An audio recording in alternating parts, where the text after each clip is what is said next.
안녕하세요. 안녕하세요. 네, 오늘 영양교사 첫 수업 시간이죠? 네, 그 첫 수업에 제가 들어왔고요.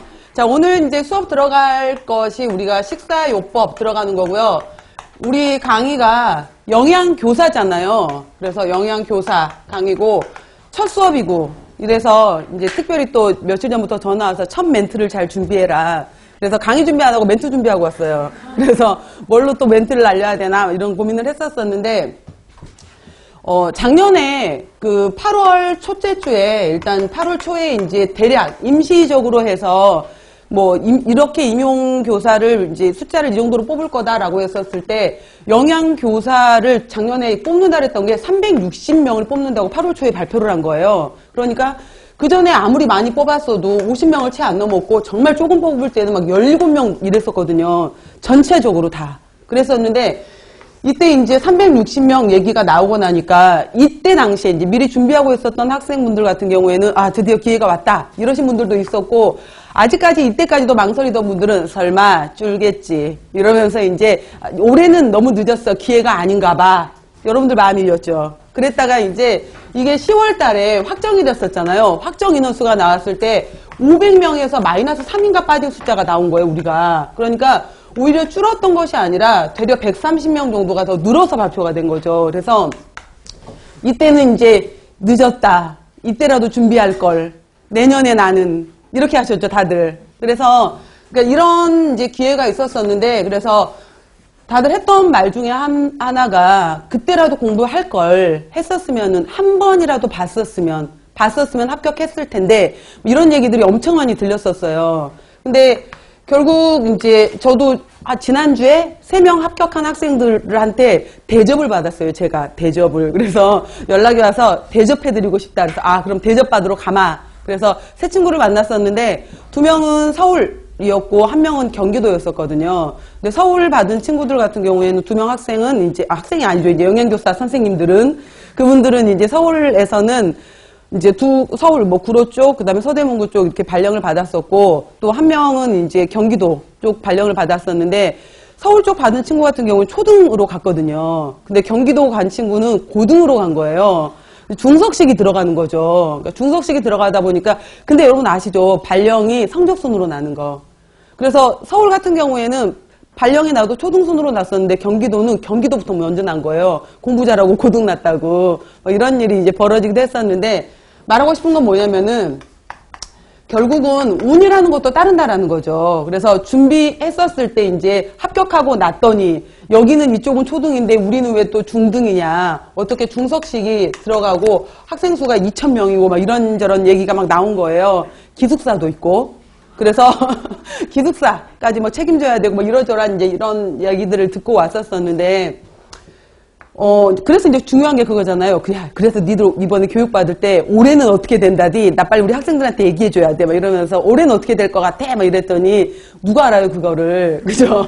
이런 일이 벌어질 것도 몰랐는데 누가 그걸 알겠어요. 근데 이제 그런데 전반적으로 지금 정부에서는 올해까지는 이것도 제가 또 이거 그렇다더라가 아니라 그랬대 이게 아니라 전반적인 분위기가 더 뽑을 것 같은 분위기래요. 올해는 아직은. 그래서 빈자리가 많이 있고 여전히 빈 구석들이 많이 있고 뭐 또 뭐 강원이라든지 경기 외지 이런 데서는 빠져나간 그러니까 작년에 특히 또 이렇게 합격했던 그 선생님들 같은 경우에 그 처음으로 초시로 들어가신 분들보다도 현직에 있으면서 뭐 다른 지방에 있으면서 서울 경기로 다시 지원해서 본 사람들도 많았었거든요. 그러다 보니까 지금 빈자리들이 많이 있고 또 하나 그래 훌륭한 자세라고 생각해 뭐 이랬었는데 여러분들 왜 그 사학연금에서 20년이 지나면은 연금이 나오잖아요. 그래서 식이직으로 해서 식위직 그래서 이제 지금 제가부터 얘기하는 것은 영양교사 시험인데 정확하게 말하면은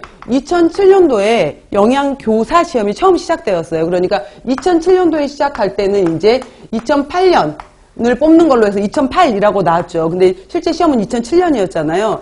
그래서 이제 작년에 2017까지 해서 이제 올해 18년도 교사들을 뽑는 걸로 해서 나왔었고 올해가 2019가 되는 건데 그러니까 이렇게 기간이 지났잖아요. 그래서 이 기간 동안에 그 전에 계셨던 선생님들 같은 경우에가 식품위생직 9급 공무원이었었거든요. 그래서 그분들은 이제 당시에 식품위생, 식품미생물, 식품화학 이 세 과목 시험을 봤던 거예요. 세 과목 시험을 보고 나서 그 보건복지부, 그러니까 그쪽으로 해서 이제 시험을 들어가게 되면은 일부는 교육청 식품위생과로도 교육청, 뭐 교육청이라든지 구청이라든지 학교라든지 이렇게 발령이 났었는데 교육청이나 구청으로 발령을 나면은 그냥 공무원, 그러니까 일반적으로 위생직 공무원 쪽을 했던 거였었고요. 학교로 가면은 영양사를 했었던 거였잖아요. 근데 이 영양사 선생님들이 이제 2005년, 6년에 근데 영양사에서 영양교사로 바뀌는 거였기 때문에 당시에 이제 교육학을 전공을 안 했잖아요. 교육학을 전공을 안 하다 보니까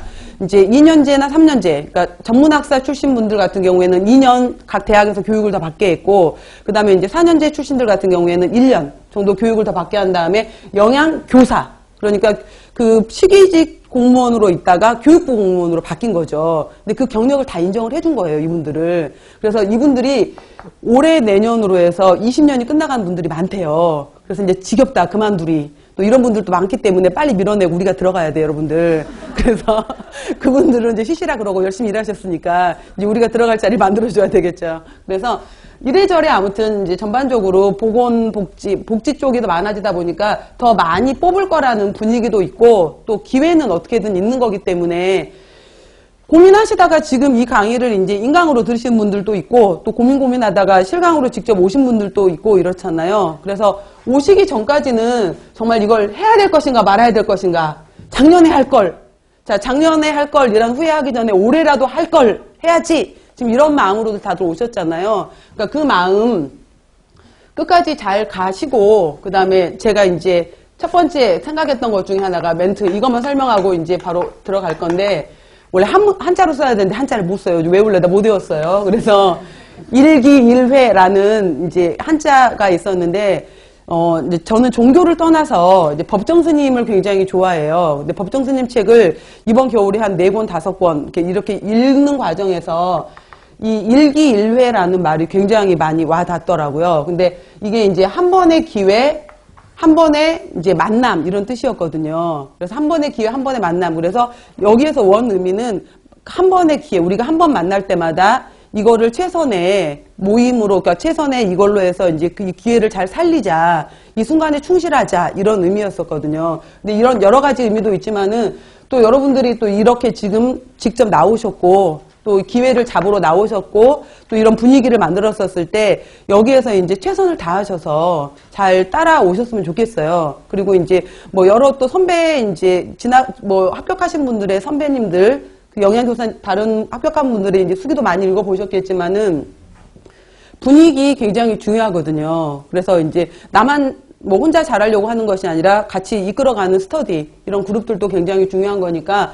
오픈마인드로 하셔서 뭐 분위기가 어때, 뭐 선생님이 이상한 것 같아, 뭐 이러면 스스로 이렇게 배척을 하시지 마시고 오픈마인드로 해서 올 1년 내가 계획했던 것만큼 해서, 예를 들어서 3, 4, 5월 달 이제 우리가 12주잖아요. 12주간 이제 이론 강의가 들어갈 거고 6월 이제 뛰고 나서 7월, 8월 또 이제 6주에 걸쳐서 이제 문제풀이 시간을 가지게 되는 거고, 그렇게 되면은 여러분들이 9월, 10월, 11월, 지난번에도 이제 11월 말에 시험이 있었잖아요. 거의 이제 마무리 시간으로 여러분들이 가지셔야 되는 건데, 뭐 물론 작년에 아까 제가 만난 분들 같은 경우에, 만났던 친구들 같은 경우에 서울 경기 친구들 같은 경우에 점수가 89점, 86점이었어요. 그러니까 1차 시험 점수가 1차.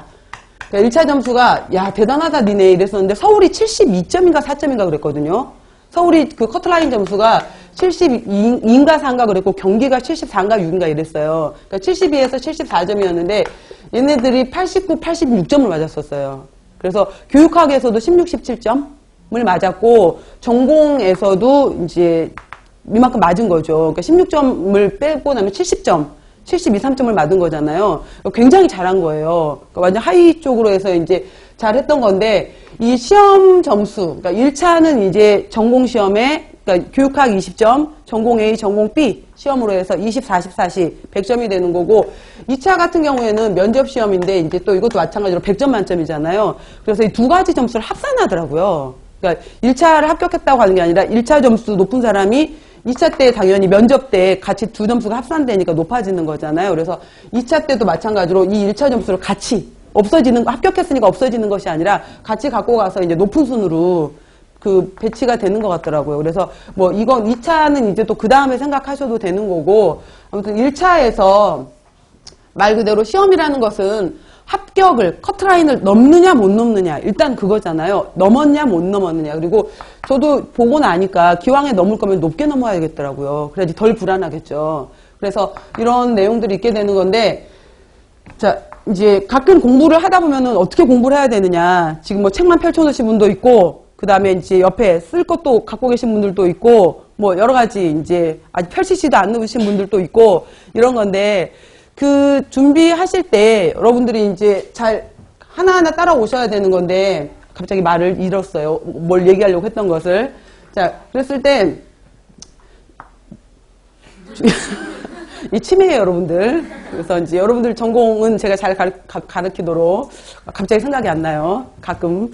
자, 보시면은 아무튼 전공 이제 제가 얘기를 드릴 텐데, 그래서 올 1년 여러분들 그냥 건강관리 정말 체력전이거든요. 그러니까 끝까지 건강관리도 잘 하시고, 그 다음에 집에서 오는 분들 같은 경우에도 여기가 영등포이기 때문에 저도 1시간 반 전에 나왔거든요. 그래서 뭐 1시간 반, 2시간 거리에서 오신 분들도 있을 거고, 또 뭐 아예 짐 싸서 서울로 올라오신 분들도 계실 거고, 이러기 때문에 끝까지 가야 되는 것은 건강이에요. 그러니까 건강관리도 잘 챙기시면서, 그 다음에 이제 몸 건강, 마음 건강, 끝까지 잘 유지하세요. 그래서 중간에 보면은 뭐 대상포진 때문에, 거식증 때문에, 이렇게 뭐 포기하는 학생들도 종종 많이 봤었거든요. 그렇기 때문에, 그러니까 마음, 그 다음에 몸 잘 관리하시고요.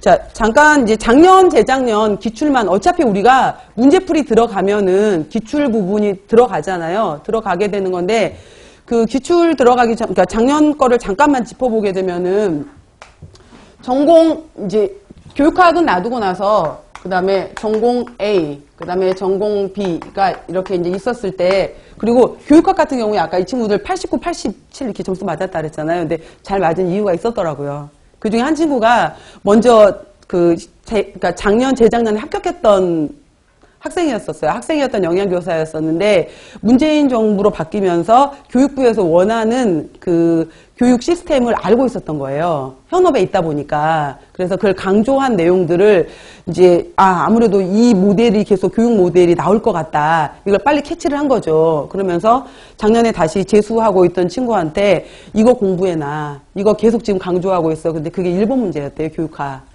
그러니까 그런 것도 있었던 거죠. 그러니까 여러분들 같은 경우에도 중간중간에 이제 그러니까 이게 스터디도 필요하고 정보 공유가 필요한 것 중에 하나가, 그러니까 서울보다도 경기 쪽 영양교사 모임이 굉장히 많이 활성화돼 있대요. 그러니까 중간에 이제 그 친구 뭐 아는 지인들 통해서도 이번 정부에서 뭐 이렇게 교육 이런 내용에서 영양교육하거나 이럴 때도 어떤 부분을 강조하는지 얘기 좀 해줘 봐봐. 그러니까 이런 정보도 또 필요한 것 같아요.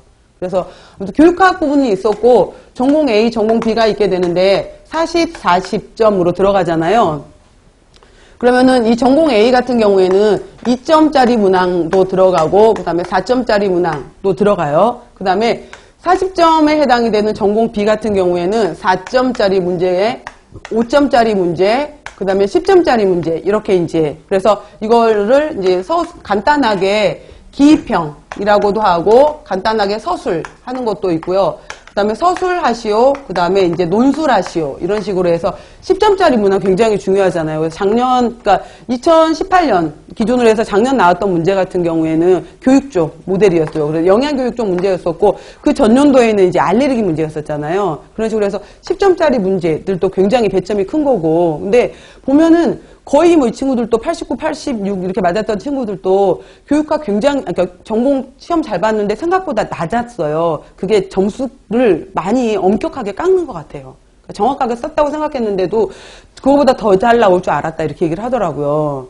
그럼에도 불구하고 이런 거 보면은 전공 정확하게 서술 논술을 하지 못하면은 깎이는 거죠. 그러니까 기평에 해당이 되는 것들이 주로 2점짜리는 여기에 해당이 되는 단어만 쓰면 되는 거잖아요. 근데 이제 그렇지 않고 뭐 얘기해봐라, 서술해봐라 이런 내용들이 들어가게 되는데, 예를 들어서 이제 식사요법으로 작년 나왔던 문제를 먼저 얘기하게 되면은 전공 A에서 작년에 이제 2점짜리 문제로 나왔던 것 중에 하나가 고혈압 문제가 있었어요. 고혈압 문제가 있으면서 고혈압하고 관련된 기전으로 해서 부신 피질하고 그 다음에 부신 수질 있게 되면서 호르몬을 물어보는 문제가 나왔었죠. 호르몬 명칭을 물어보는 게 나왔었는데 속발성 고혈압을 일으킨다 라고 하게 되면서 자 이제 고혈압 그러면은 일단 정상혈압 120에 80에서 140 또는 90보다 더 높은 것을 얘기하잖아요. 그랬을 때 부신 피질에서 관련된 호르몬, 그 다음에 이 호르몬이 과다 분비게 되면은 푸신 증후군이 유발된다라는 내용이 있었고요. 그 다음에 부신 수질에서의 이 호르몬의 이상이 발생하게 되면은 크롬 친화 세포종 혹은 다른 이름으로 갈색 세포종이라고도 해요. 그래서 이거 다 수업 시간에 당연히 다 했던 내용들이었었는데 여기 들어가는 각각의 호르몬을 쓰는 거였었거든요. 그러면은 푸신 증후군을 일으키고 이거로 인해서 고혈압을 유발시키는 부신 피질에서 분비되는 호르몬은 무엇인가? 글루코코르티코이드 또는 코티졸 호르몬 이래도 돼요. 그러니까 더 광범위하게는 코티졸 호르몬. 그래서 뭐 영어로 쓰셔도 되고 그래서 그 친구들은 당당하게 저는 잉글리시로 글루코코르티코이드라고 썼다 이렇게 말하기도 했었었는데 어중간하게 쓰다가 철자 틀리면 감정당할 수 있으니 요즘 굳이 영어로 쓰라고 안 해도 돼요. 그러니까 코티졸 또는 글루코코르티코이드 이렇게 쓰시면 되는 거였고요. 부신 수질에서 문제로 또 갈색 세포종이나 크롬친화 세포 이거는 여러분들 이제 다음번에 얘기하겠지만은 페닐알라닌, 티로신, 도파, 노르에피네프린, 에피네프린 기전을 알아야 되는 거예요. 그래서 이제 여기에서 도파를 통해서 노르에피네프린을 만들고 에피네프린을 만들게 되는데 바로 이러한 것들을 총칭. 그래서 어떤 친구는 여기에다가 어떤 학생들은 저는 노르에피네프린만 썼어요. 어떤 사람들은 에피네프린만 썼어요. 근데 정확하게는 이거 두 개를 총칭하는 말을 써야 되는 거죠. 그러면 여기에 들어가는 것이 뭐예요? 카테콜라민이라고 쓰셨어야 돼요. 그래서 카테콜라민에 의해서 유발된다라고 해서 이런 내용 쓰는 내용. 그래서 고혈압 부분인데 고혈압 부분에서 속발성 고혈압을 물으면서 각각에 들어가는 호르몬 이름을 물었구나 라는 것이 이제 2점 문항으로 딱 나왔던 거였었고요. 그 다음 이제 9번 4점짜리로 나왔던 문항 중에 하나가 최근에 영양사 시험에서도 학생들이 가장 어려워하는 과목이 식사요법이에요. 아시죠? 식사요법 과목을 굉장히 어려워하는데 그 이유 중에 하나가 식사요법이라고 가리키게 되면서 실제로 여기에 영양 판정이 들어가게 되고 여기에 또 생애주기 영양학상으로 이 사람의 나이대를 보고 나서 또 판정을 내려야 되는 것도 있고 그래서 여기에서 생리학적인 내용, 그러니까 판정을 하려면은 생리학적인 생화학적인 징후를 또 읽을 줄 알아야 되잖아요. 판정과 마찬가지로 해서 이래서 이 사람에게서 따라서 여러 가지 요법 중에서 식사요법으로서 어떤 식품을 줄래? 이렇게까지 묻거든요, 문제가. 그렇기 때문에 판정 알아야 되죠. 때로는 생애주기도 알아야 되죠. 생리학, 생화학 기전도 알아야 되죠. 그리고 나서 최종적으로 식사요법도 얘기할 수 있어야 되죠. 이게 이제 영양사에서도 이렇게 나오는 거예요. 근데 두 번째 문제가 뭐였었냐면은 김철수 씨라는 사람의 증상을 보여주면서 이 사람이 뭐 부종이 있다, 뭐가 있다 이렇게 계속 얘기해주고 결국은 이제 ALT 수치, AST 수치, 그 다음에 암모니아 수치, BUN 수치가 정상보다 더 높았어요. 근데 이거는 이제 높은 수치를 다 제시해줬었는데 일단은 ALT, 알라닌 트랜스아미나제, 아스파르테이트 트랜스아미나제, 그 다음에 암모니아 수치, 그 다음에 BUN, 블러드 유리아 나이트로젠 수치, 이런 것들을 다 이제 정상이 아닌 수치들을 제시해 줌으로 인해서 이 사람의 문제를 이제 알려준 거죠. 그럼 이게 이제 간질환인지 아니면은 신장질환인지 이런 것들을 이제 분석을 해야 되겠죠. 그래서 ALT, AST가 일단 정상적으로 높아져 있고 암모니아 다 문제가 되는 걸로 봐서 이 사람은 이제 간질환이었거든요. 그래서 이 문제를 제시해 준 다음에 이 4점짜리 문제였었는데 첫 번째 나왔던 것 중에 하나가 왜 암모니아 농도가 상승했느냐. 그 기전을 써라. 그거 첫 번째 쓰라 그랬던 거. 두 번째 이제 여기서 또 막 의외로 여기서 틀렸더라고요. 오르니티네로. 그러니까 오르니티네로라는 것이 단백질 대사 기전에서 단백질을 통해서 만들어진 것이 암모니아였고 이 암모니아는 유독성을 갖게 되는 거잖아요. 그래서 이제 조직이라든지 세포에서 만들어진 암모니아 같은 경우에가 얘가 처리되기 위해서는 간으로 들어와야 되잖아요. 근데 간으로 들어올 때 여기 들어오는 형태가 알라닌 형태로 들어오게 되는 거죠. 그래서 알라닌 형태로 해서 바로 간으로 들어오게 되고 이 간에서 이제 다시 분리된 암모니아를 통해서 이 두 개의 암모니아가 만나서 하나의 요소, 유레아로 만들어지게 되면서 이 간에서 만들어진 바로 이 암모니아를 통해서 요소로 만들어진 회로를 우리가 요소회로 또는 오르니틴 회로다라고 얘기를 하잖아요. 요소회로, 오르니틴 회로에 해당이 되고, 이렇게 만들어진 요소, 이게 이제 우리가 신장에서 배설이 돼야 되는데, 신장으로 배설되기 위해서 혈액을 통해서 운반돼야 될 거 아니에요.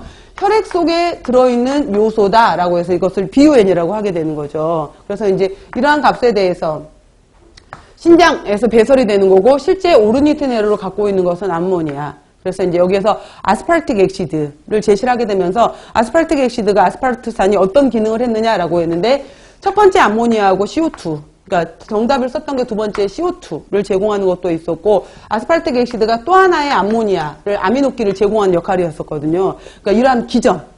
그러니까 이건 식사업 앞쪽에서는 이거 임상적으로 이제 간질환 문제인 것 같아. 뒤쪽으로 들어가게 되면은 이거는 고급 영양학 쪽 기전을 알아야 되는 거잖아요. 영양학, 고급 영양학, 생화학 쪽 기전을 알아야 되는 거고, 이러한 내용들이 있었고요.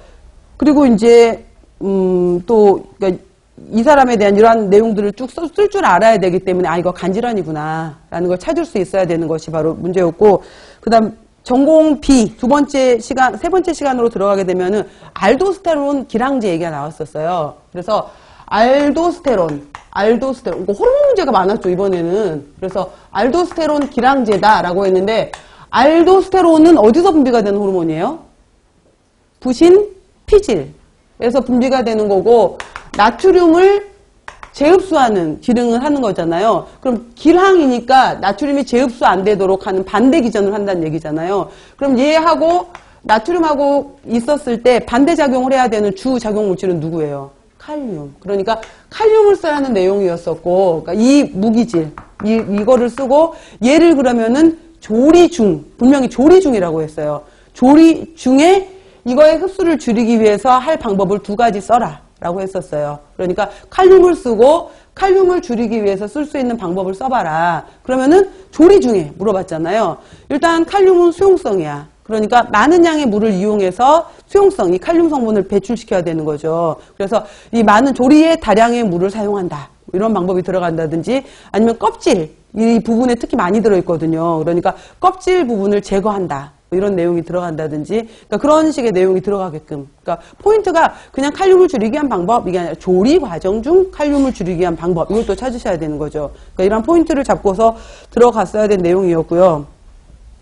이제 이게 이랬었고, 그 다음에 작년 문제는 그렇게까지 식사요법 문제가 많지 않았었는데, 2017년도에 문제가 진짜 많이 나왔었어요. 식사요법에서. 그러니까 식사요법, 이 고급 영양학의 중간중간으로 해서 굉장히 많이 나왔었는데, 예를 들어서 2017년 문제로 물었던 것 중에 하나가 NCP, 지금 바로 들어갈 이제 영양관리 과정, 그 다음에 두 번째 과정이었던 영양진단 과정에서 어떻게 쓰느냐, 영양진단문 형태로 써야 된다. 그 내용이 있었고요. 또 4점짜리 문제로 해서 LDL 콜레스테롤, HDL 콜레스테롤의 기능, 그러니까 각각의 두 가지가 어떤 운반 상태를 거치느냐, LDL과 HDL의 기전, 그 다음에 여기에서 또 나왔던 것이 LDL을 가르쳐주지 않았었거든요. 그래서 총 콜레스테롤하고 HDL 중성지방만 있었어요. 이걸 주고 나서 LDL 계산하는 문제가 나왔다든지, 그리고 이제 A라는 사람, B라는 사람 있었을 때, 한 사람은 LDL이 높아, 한 사람은 뭐 HDL이 높아. 이 두 사람이 각각 심혈관에 어떤 영향을 미치겠느냐. 그러면은 LDL 콜레스테롤이 높은 사람과 HDL 콜레스테롤이 높은 사람, 그러니까 총 콜레스테롤은 비슷하고 중성지방도 비슷하다면 LDL 콜레스테롤이 높은 사람을 예를 들어서 문제 다시 봐야 되겠지만 A라고 하고, HDL 콜레스테롤이 나머지 건 다 비슷할 때 HDL 콜레스테롤이 높은 사람을 B라고 했었을 때 심혈관계 질환에 더 문제가 되는 사람은 누구예요? A가 되는 거죠. 그러면은 그러니까 LDL 콜레스테롤 같은 경우에는 혈액 속에 돌아다니는 콜레스테롤이기 때문에 혈전을 비롯한 심혈관계 질환을 훨씬 유발할 인자가 높은 거죠. 반면에 HDL 콜레스테롤이 높은 사람은 총 콜레스테롤이 높지만 이 혈중에 떠돌고 있는 콜레스테롤을 간으로 들어가서 처리할 수 있기 때문에 혈중 콜레스테롤을 낮출 수 있는 인자를 갖고 있는 사람인 거죠. 그래서 다소 예방력이 있다, 이런 기전을 쓸 수 있어야 되는 거예요. 이런 내용들. 바로 그래서 LDL, HDL 심혈관계 질환 내용도 있었고요. 그 다음 또 물었던 것 중에 하나가 이제 발해식도 얘기를 해주게 되면서, 이제 이 질환을 유출을 하고 이 질환의 사람은 어떠한 기능을, 그러니까 어떠한 기전을 갖게 되고 이 사람한테 어떻게 식사요법을 시킬래? 그 내용이 또 4점짜리 문제로 또 나왔었어요. 그러면은 일단 발해식도라는 말이 나오게 되면은 우리가 이제 위 있었을 때 위가 있고 그 다음에 위쪽에 식도. 음식물은 반드시 식도를 통해서 위로 내려가고 위에 있던 그러면은 여기 분문을 통해서 닫혀야 돼요. 내려간 음식물들은 위에 있었던 음식물이 다시 쏟아져 나오면 안 되는 거죠. 근데 역류성 식도염으로 인해서 위에 있는 음식물들이 자꾸만 식도 쪽으로 위로 올라가게 돼요. 그렇게 되면 위산 HCl pH 1 내지 2의 강산에 해당이 되는 건데 위는 이거 자체적으로 이거를 보호하기 위해서 자기네가 좀 더 다른 조직하고 다른 상피세포를 갖고 있단 말이에요. 그런데 자꾸만 위산이 식도를 자극하게 되면서 식도에 염증이 생기게 되면 마치 식도의 세포가 식도 쪽의 세포 조직이 위 조직처럼 변해가는 것을 발해식도라고 하는 거예요.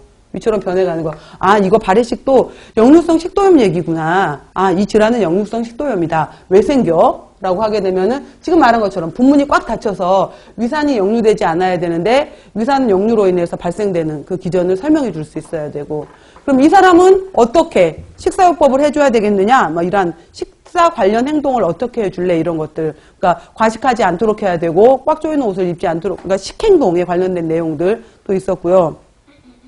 그 밖에 또 3교시로 오게 되면 문제가 정말 많았어요. 신경성 대식증 문제 있었잖아요. 그 다음에 대식증 문제, 또 신경성 대식증, 불리미아 같은 경우에 어떤 식으로 외관상, 문제가 물었던 게 외관상, 밖으로 나타나는 신체적 징후를 써라 이랬거든요. 외관상이었어요. 그러면은 밖에서 우리가 볼 수 있는 것 중에, 대표적인 것 중에 하나가 이제 치아 계속해서 역류를 시키기 때문에 충치 문제부터 시작해서 치아에 문제가 오는 것들, 그 다음에 계속 토하는 과정에서 귀 밑에 있는 이하샘, 압력이 얼굴 쪽으로 몰려가기 때문에 이 이하샘 쪽이 부어오는 거 여러 가지, 그 다음에 체중 변화가 급격하게 일어나는 거 여러 가지 이런 외관상 볼 수 있는 특징을 써야 돼요.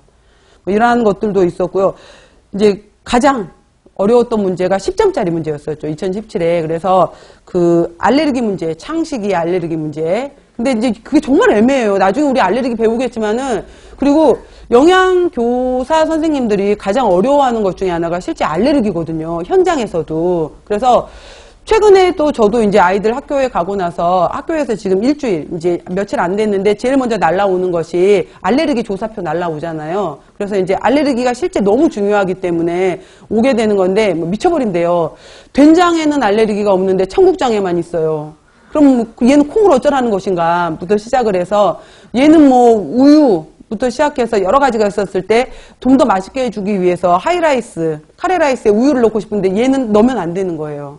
그래서 이제 그때 한 친구 같은 경우는 숫자가 적은 곳에 있어서 그 알레르기인 아이들은 이제 걔네가 내려오면 따로 모아놓고 반드시 손을 잡고 배식을 하게 한대요. 안 그러면은 순식간에 먹어버리기 때문에 꼭 손을 잡고 있어야 된대, 얘네들은. 뭐 그런 여러 가지. 근데 이건 작은 학교에서 가능했던 건데 큰 학교에서는 또 문제점이 달라질 수 있잖아요. 그래서 이제 알레르기 파트였었는데 이게 도대체 알레르기인지 아니면은 뭐 불내증에 해당이 되는 거지 구분이 안 가는 거죠. 그런 거였었는데 여기 문제에서 이 질환을 유추하고 이거에 대한 기전을 써봐라. 기전을 써라는 건 뭐예요? 알레르기겠죠. 그래서 알레르기인데 이 기전을 3가지 핵심 포인트로 또 쓰라고 얘기를 한 거예요. 분명히 3가지 핵심 포인트를 써라 라고 해서 그렇게 되면은 예를 들어서 항원이 들어오게 되면은 이거를 항원을 대식세포가 감지했다라는 내용이 들어가야 되는 거고 이 대식세포를 통해서 이뮤노글로불린 E, 식품 알레르기이기 때문에 E가 만들어졌고 이걸로 인해서 비만세포로 전달이 되었다. 비만세포에서는 여러 가지 이제 이러한 비만세포의 항원 물질이 작게 되면은 화학물질들, 루코트리엔, 그 다음에 히스타민, 여러 가지 이러한 것들이 이제 화학물질 분비로 인해서 기관지가 확장이 되고, 기관지는 수축이 되고, 혈관은 늘어지게 되고, 호흡곤란이 오게 되고, 이러한 여러 가지 이제 몸의 증상이 온다라는 이 기전을 써야 되는 문제가 또 있었던 거예요. 기전 문제. 있었고, 그 다음에 이제, 그래서 이 아이가 그럼 만약에 이 우유 알레르기를 갖고 있는 아이면 우유를 평생 동안 만약에 제한을 해야 된다.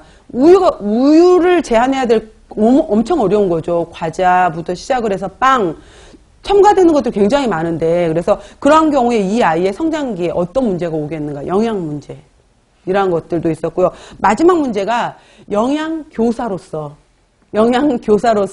이거를 예방하기 위해서 해야 될 조치를 3가지를 써라 이게 있었어요. 영양교사로서 어떻게 세 가지 조치를 할래? 라는 내용이 있었거든요. 그러면 조금 전에 제가 말을 했었던 것처럼 첫 번째는 해야 되는 것 중에 하나가 학기 초에 설문지를 통해서 먼저 조사를 하고 반드시 이거를 모아놔야 돼요. 그래서 나중에 부모가 분명히 우리는 학기 초에 이걸 제시를 했다. 제시를 했고 돌아왔었을 때 없다고 얘기를 했다. 우유만 있다고 했지 당신이 여기에다가 두류 있다는 얘기는 표시를 안 했었다. 그러니까 이걸 분명히 모아놔야 돼요. 그래서 이걸 수집해서 이제 설문지를 돌리고 이거를 수집해서 보관하는 것까지 같이 들어가야 되는 거죠. 그 다음에 미리 게시판이라든지 그 다음에 인터넷이라든지 이러한 것들에 보통 한 달치 식단이 나오잖아요. 미리 공지를 하게 되고 요즘에 학교에서 제시하는 알레르기가 1번에서 13번까지 제시하기도 하고 18번까지 제시하기도 하기도 하는데 1번, 13번, 18번까지 쭉 제시를 할 때 예를 들어서 오늘 메뉴에 콩밥, 그 다음에 된장찌개, 그 다음에 뭐 이렇게 카레라이스 이렇게 쭉 나오게 되면은 여기에 이제 엄청난 번호들이 붙기 시작하는 거예요. 1번, 3번, 4번, 6번, 7번, 8번, 9번 뭐 쭉 다 붙어요. 배추김치 옆에 13번도 붙어요. 13번이 뭐예요? 아왕산. 그러니까 아왕산 발색제, 고춧가루 색깔, 발색 여러 가지 색깔을 하게 되는 건데 이런 내용들을 쭉 다 붙거든요. 그랬을 때 정말 그 알레르기를 가진 경우에 뭐 어떻게 해야 될지 모를 것 같아요. 그래서 미리 이제 다 공지를 해주고 그 다음에 대체식품 을 준비해 올 수 있도록 미리 얘기를 해주는 거죠. 그러니까 예를 들어서 카레라이스를 만들어. 우유 알레르기 있는 아이들이 많아. 그럼 한쪽 아이들 10인분이다. 이 아이들 건 우유를 안 넣어야 되겠죠. 그러니까 학교에서 해줄 수 있는 건 해줄 수 있지만은 이제 도저히 안 된다 하는 경우에는 따로 이거를 보고 나서 도시락 대체 식단을 따올 수 있도록 해주는 거. 그 다음에 조리원, 그 다음에 담임교사를 교육을 시켜줘야 돼요. 그래서 선생님 교실에 이 반 아이 중에 누구누구는 이러한 증상이 있으니 지도하실 때 특별히 이 아이들은 봐달라. 영양교사 선생님 혼자 감당이 안 돼요. 그 다음에 아이를 교육한다고 해서 되는 게 아니거든요. 그러니까 이러한 내용들이 들어가게끔 했던 내용들이었어요. 그래서 2017년도는 특히나 또 식사요법 비중이 굉장히 컸었어요. 그래서 여러분들이 이제 3주간 그 영양교사 과목을 공부를 할 때 일단 식사요법도 있고 너무너무 중요한 영양학의 기초영양학, 고급영양학, 생애주기 영양학. 또 우리 영양사 시험에서는 비중이 없지만은 이제 당장 그 이번에 그 발령받은 친구들도 이번 학기에 교육을 들어가야 된다고 하더라고요. 그래서 고등은 없는데 고등은 아직 교육 그 시수가 안 정해져 있는데 초등은 반드시 들어갔나 봐요. 그래서 초등 교실에 들어가서 학부모 공개 수업을 해야 된대요. 학부모 공개 수업을 해야 되는데 각 학년별로 한 번씩은 다 해야 된대요. 그러면 이제 1학년부터 6학년 아이 대상으로 해서 어떻게 이제 교육을 시킬 것인지 뭐 이러한 것들도 고민하더라고요. 그래서 그런 내용들이 있는데 그러니까 여러 가지 이제 식사요법 문제, 그다음에 그러다 보니까 우리 쪽 문제가 교육이 굉장히 많아요. 비중이 교육 어렵던데요.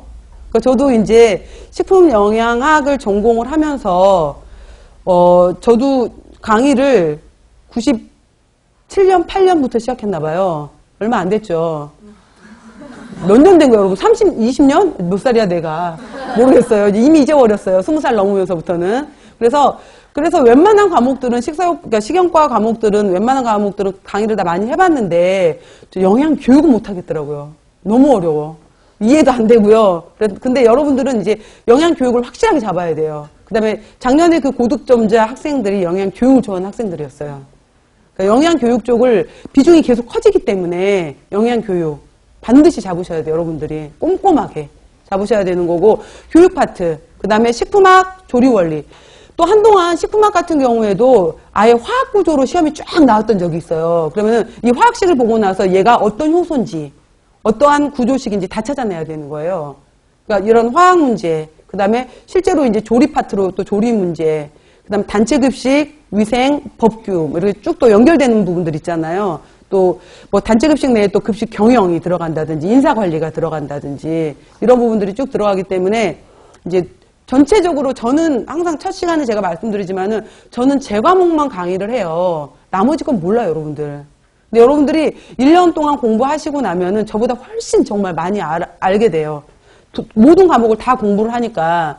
저는 그냥 여러분들 얼굴 보러 오지만은 여러분들은 평생의 직업이 달린 거잖아요. 그렇기 때문에 더 열심히 하시거든요. 그렇기 때문에 전체적으로 이제 모든 과목을 다 두루두루 다 그러니까 통합, 뭐 통섭 이라는 단어를 요즘에 많이 쓰게 되는데 하다 보면은 그게 다 연결이 되실 거예요. 이제 그렇게 되는데 일단 3월, 4월, 5월은 너무 무리하시지 말고 내가 다 외워야 되겠다. 이거 안 되거든. 그러니까 일단은 이제 기본적인 거. 그래서 뭐 보면 어떤 학생들은 어떤 합격하신 분들 같은 경우에는 그냥 학원에서 주는 교재 하나로만 해결했다. 이런 분들도 있고 한 교재에 뭐 두세 권씩 나는 책을 따로 갖고 있었다. 각각 스타일들이 있는 거니까 상관없는데 일단 제일 중요한 것은 골격이에요. 그러니까 기본 골격을 잘 잡으셔야 되기 때문에 골격, 큰 골격부터 잡는 게 굉장히 중요하고요. 일단 3월, 4월, 5월은 그거부터 잡는다 생각하세요. 그리고 가끔 이제 저한테 질문이 들어오거나 이렇게 올라오는 글들을 보게 되면은 왜? 저한테 왜 그러냐, 왜 그런지 얘기해달라라고 하게 되는데 왜가 궁금하시면 논문을 쓰세요. 저한테 묻지 마세요. 이미 그렇다라고 해서 과학적인 근거에 의해서 실험으로 해서 나오는 결과인데 그걸 자꾸 저한테 왜냐고 물어봐. 저 몰라요, 여러분들. 그런데 공부하다가 이제 왜라는 건 굉장히 중요한 건 맞아. 학습하거나 탐구하는 데 있어서 굉장히 중요한 건 맞는데 수험에는 도움이 안 돼요. 수험에는 그게 막혀버리게 되면 공부가 하기 싫어지는 거지. 에디슨 돼야 돼, 이제 여러분들. 그렇기 때문에 왜라는 질문 하지 마요. 왜라는 질문 하지 말고 일단은 이해가 안 되더라도 넘어가서 그냥 외워요. 처음에는 그냥 책에 있는 그대로를 그냥 받아들이는 수밖에 없어요. 받아들이다가 도저히 이해가 안 된다 이러는 거지. 자꾸 여기서 왜 그럴까? 석사 박사 들어가세요. 네이처지 나가시고 뭐 이래야 되는 거니까 그거는 그러니까 당연히 바람직한 자세지만 수험에는 아니에요. 그러니까 막혀버리기 때문에 일단은 체크는 해놓지만은 아 이게 이런 내용이 있구나라고 넘어가야 돼요. 그리고 여러분들이 이제 다들 20살인가 그죠? 그리고 이제 나이가 많으면서 또 공부를 하면 좋은 것 중에 하나가 이해력이 높아지는 것 같아요. 그러니까 보는 눈이 넓어져 있기 때문에 예전에 학부 때 학교에서 배웠던 그 내용들이 조금은 예전엔 이해가 안 됐던 것들이 쉽게 다가와요. 아, 이게 이거였었구나. 라고 쉽게 다가오기 때문에 암기는 잘 안 되지만 이해력은 넓어지는 게 나이 먹어서 장점 중에 하나예요. 그러니까 그걸 최대한 살리셔서 이제 기록하고 매일매일 정리하시고 이렇게 가는 게 중요할 것 같고 그러니까 꾸준하게 하시는 게 굉장히 중요해요. 자, 첫 번째 식사요법 보시면은 차례 볼게요. 차례. 그래서 제가 아까 그 골격을 잘 잡아라 라고 했었는데 항상 번호를 잘 보셔야 돼요, 여러분들. 그래서 식사요법이라고 나오게 되면은 아까 제가 여기 아까 중간에 영양판정, 생애주기, 생리학, 생화학 이런 내용들이 있었는데 여기에서 여러분들이 임상영양학이라는 책도 아마 갖고 있을 거고 그 다음에 식사요법이라는 교재도 갖고 계실 텐데 임상영양학 같은 경우에는 예를 들어서 아까 간질환이 있었다라고 하게 되면은 이 사람이 무슨 문제 때문에 어떻게 해서 이 사람이 이 증상이 나타나게 되었는가라고 해서 임상영양학은 생화학적인, 생리학적인 기능들이 훨씬 더 많아요. 왜 이 질환이 그래서 이 사람의 간에 있어서의 간의 기능 중에 하나가 여러 가지 탄수화물, 단백질, 지방 아까 단백질 얘기만 하자면 암모니아를 갖고 와서 유독한 암모니아를 요소 처리하는 오르니티네로가 있는 곳이 간이야. 근데 간에 문제가 있다 보니까 에너지 대사를 못 만들게 되고 몸에 있는 체조직을 분해해서라도 난 에너지를 내고 싶어. 그러다 보니까 ALT, AST는 높아지게 된다는 것은 내 체조직을 분해한다는 건데 얘네가 높아지게 되면은 결국 간에 문제가 왔다는 걸 얘기하는 거구나. 그러니까 암모니아가 많아지게 돼. 암모니아가 많아지면 왜? 암모니아는 결국 유독을 띠게 되는 거고 얘네가 온몸을 돌면서 중추신경으로 들어가서 간성온수, 간성뇌질환을 일으킬 수 있어. 이러한 식으로 해서 그 기전이라든지 어떤 것들이 잘못되었는지를 얘기하는 것이 임상이에요. 임상영양학이라면은 그래서 이 사람이 간경화 증세까지, 간질환, 뭐 부종복수, 예를 들어서 혼수까지 왔어. 그럼 이 사람은 식사요법으로 어떻게 해줄 건지, 이 사람한테 예를 들어서 수술할 방법이 있어? 뭐 간이식을 한다든지. 그 다음에 이 사람한테는 어떤 약물을 줄 거야? 일단 혈중 암모니아를 낮추는 약물을 한번 줘보자. 그 다음에 이 사람한테 식사는 어떻게 줄 거야? 라고 했었을 때 바로 수술적인 측면을 보는 것은 의사 쪽에서 하는 거고요. 그 다음에 약물은 어떤 기전을 통해서 어떤 약을 이 사람한테 처방할 거야? 약국, 약사가 하는 거고요. 그래서 우리한테 오는 것은 어떻게 처리할 건데 식품으로서 어떻게 치료해 줄 건데 푸드테라피라고 라고 말하는 바로 이제 다이어트 식에 해당이 되는 것이 바로 우리가 식사요법이 되는 거죠. 최종적으로 우리는 식사요법을 어떻게 해줄 건지. 근데 그 기전에서 아까 말한 간 본래의 기능, 간의 생화학적인, 생리학적인, 영양학적인 기전들을 다 묻는 거죠. 그래서 판정을 내리고서 이 판정을 통해서 이 사람은 아직 간성 혼수까지는 안 왔어. 그럼 이 사람은 단백질 줘도 될 것 같아. 이 사람 이미 간성 혼수가 와버렸어. 이 사람 단백질 제한시켜줘야 돼. 이런 식으로 해서 그럼 단백질 중에서도 식물성 단백질을 줄 거야? 동물성 단백질을 줄 거야? 아, 그럼 브랜치드 체인 아미노액시드가 많은 쪽을 줄래? 방향족 아미노산이 많은 쪽을 줄래?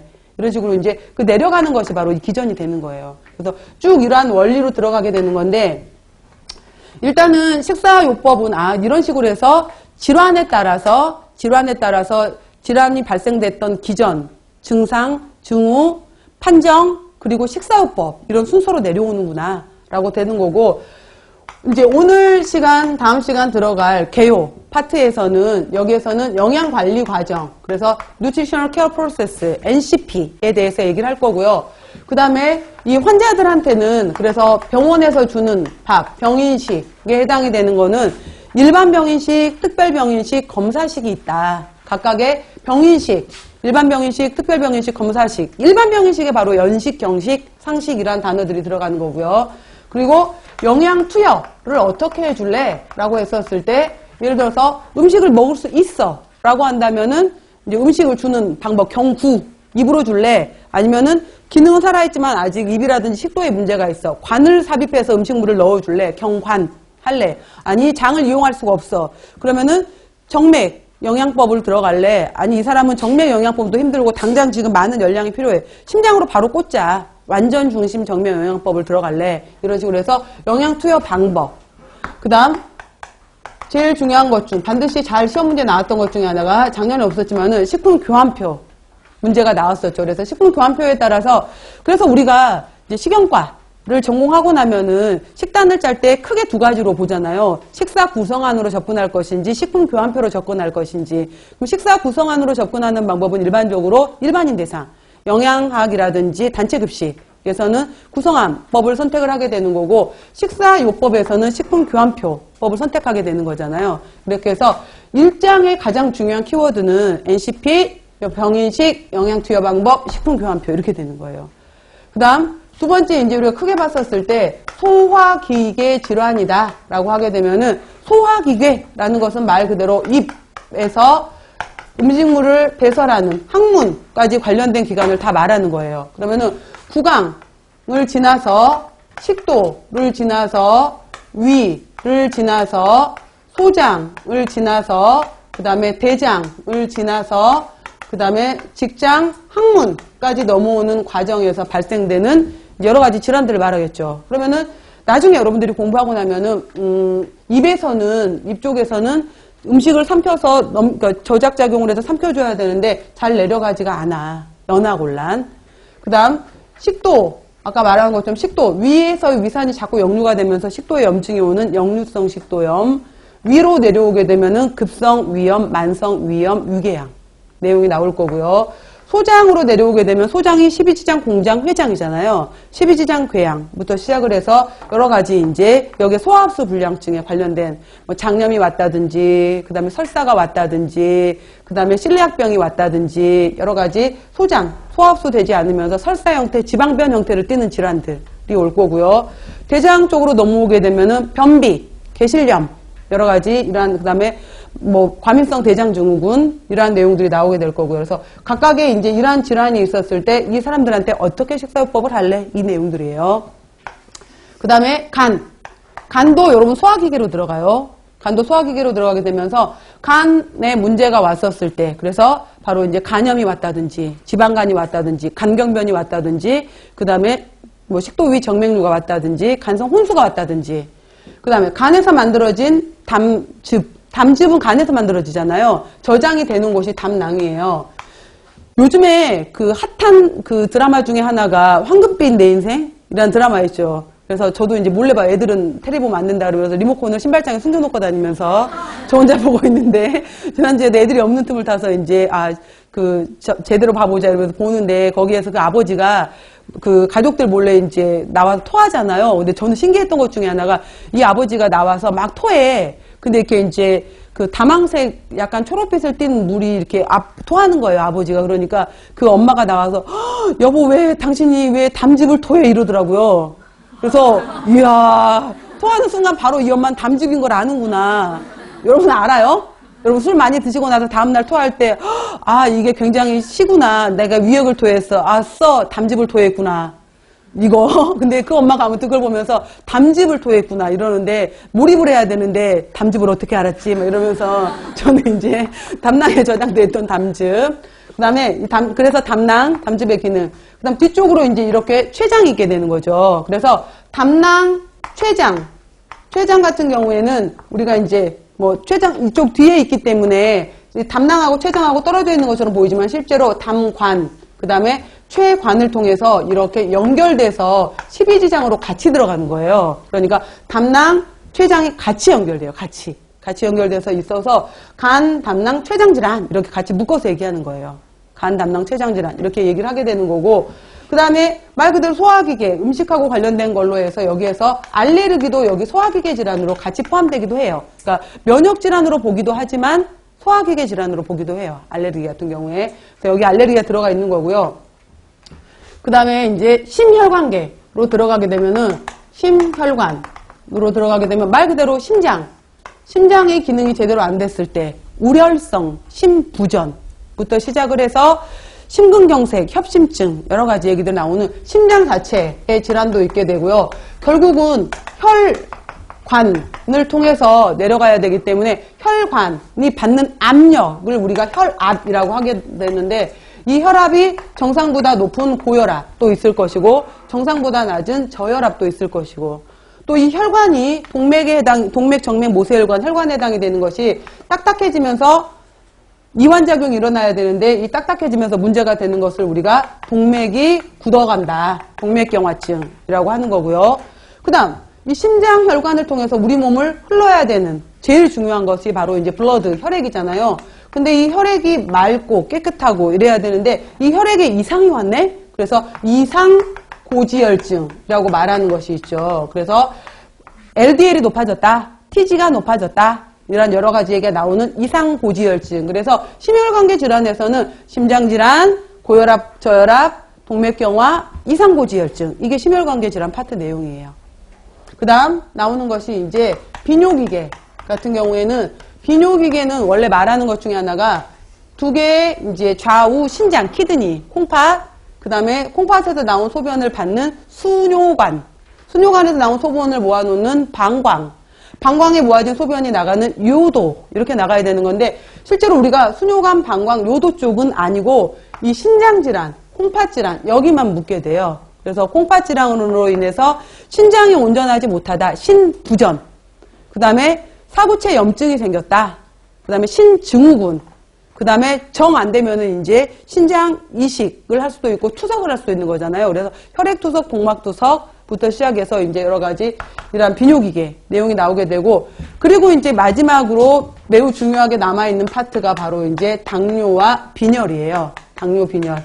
특히 비만도 있구나. 비만, 당뇨, 빈혈 이렇게 이제 세 파트가 남아있게 되는 건데, 비만 같은 경우에도 또 이게 이제 초등, 중고등에서의 청소년기 유아기의 비만 굉장히 중요하잖아요. 그래서 비만도 워낙 중요하게 많이 나와요. 그래서 지난번에 그 2017에 나왔던 문제도 고등학교 아이들의 이제 거식증, 그러니까 먹고 토하고 불리미아 문제, 이래서 이 비만 파트도 굉장히 잘 나오는 문제예요. 그리고 이 비만 부분은 특히 영양교육 문제로 잘 나오더라고요. 영양교육에서 상담 문제 이렇게 연결시켜서 어떤 상담 기법이냐 이렇게 해서 묻는 문제, 비만 파트는.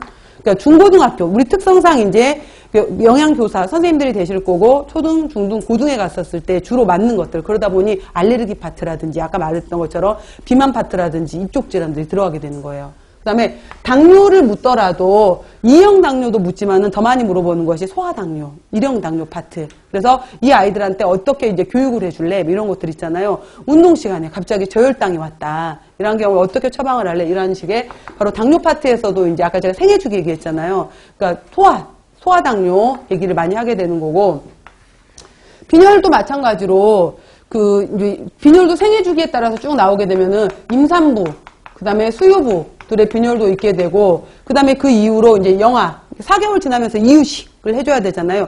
이유식의 주목적 중에 하나가 단백질도 있지만 철도 있잖아요. 그래서 이제 유아기의 그 빈혈 파트도 나오게 되는 거고, 초등을 지나서 이제 청소년기로 넘어오게 되면은 여학생들의 경우에 특히 이제 생리혈로 인한 빈혈, 그 다음에 나중에 여기를 지나서 성인으로 넘어오게 되면은 성인의 경우에는 여성들의 그 경우에 과도한 체중 조절, 다이어트로 인한 또 빈혈, 그 다음에 노인기로 넘어오게 되면은 치아 손실로 인해서 저작작용이 잘 안 되기 때문에 고기를 잘 먹지 않는 거예요. 그래서 이제 흡수 불량으로 인해서 발생되는 또 빈혈. 이렇게 해서 바로 생애 주기별로 굉장히 잘 묻는 파트가 또 빈혈이에요. 그래서 빈혈에 해당이 되는 건데, 다음번에 보시면 그렇지만 빈혈 같은 경우에도 이제 크게 철분결핍성 빈혈이냐 아니면은 엽산이나 비타민 B12에 따른 거대 저하구성 빈혈이냐 나오는데, 작년의 문제는 트랜스페린 포화도를 물었었어요. 근데 이거를 빈혈 파트로 접근을 했던 것이 아니라 빈혈보다는 이거는 고급 영양학으로 접근을 했더라고요. 그래서 먼저 트랜스페린 포화도의 정의, 그래서 총철결합능력분해 TIBC, 총철결합능력분해 뭐 혈정철이라고 해서 트랜스페린 포화도, 그래서 이거 TIBC 쓰는 거. 이게 이제 시험 문제 나왔었고, 그 다음에 또 이거를 영양학적인, 그러니까 고급 영양학적 기전에서 뭐 또 물어보는 문제가 있었고, 이런 게 있었는데, 그러니까 이런 식으로 해서 이제 큰 파트가 여기에요. 그래서 식사요법은 지금 말한 것처럼 일단은 여기 순서 보시면은, 개요가 있고, 소화기계, 간, 담낭, 췌장, 식이성 알레르기까지 소화기계로 크게 볼 수 있는 거구나. 그 다음에 순환계라는 거에서 심장, 혈압, 혈액 얘기를 하는구나. 그 다음 당뇨, 1형 당뇨, 2형 당뇨, 임신성 당뇨도 있고요. 그 다음에 비뇨기계에서는 키드니, 신장, 콩팥 이야기를 하는구나. 그 다음에 비만도 있고, 또 요즘에 거식증 환자들도 있잖아요. 체중 부족증. 그 문제도 이미 기출됐었고요. 거식증도. 불리미아도 나오고 거식증도 나오고. 그 다음 빈혈 같은 경우에도 마찬가지로 생애주기 연결해서 나오게 되고, 제10장은 선천성 대사장애 및 골격계 질환. 그러니까 여기에서도 그러니까 많이 나오진 않았었지만은, 여러분들도 이제 초등 가다 보면 또 아이들 중에서 뭐 PKU 환자가 있다든지 뭐 이러한 경우가 있을 수 있기 때문에 나올 수 있었고요. 그 다음에 골격계 질환으로는 보통 이제 골다공증, 골절 얘기가 나오게 되는 건데, 여기는 또 마찬가지로 영양학 생애주기로 굉장히 많이 물어요. 그렇기 때문에 이거 있었고, 예전에 요산 수치를 가지고서 통풍 문제 나온 적이 또 있었잖아요. 그러니까 이런 것들도 있기 때문에 10장 이런 식으로 해서 이제 이론 공부를 쭉 하게 되는 거예요. 자, 일단 첫 번째 시간은 여기까지 우리가 들어간다는 내용을 설명드렸고요. 잠깐 쉬도록 하겠습니다.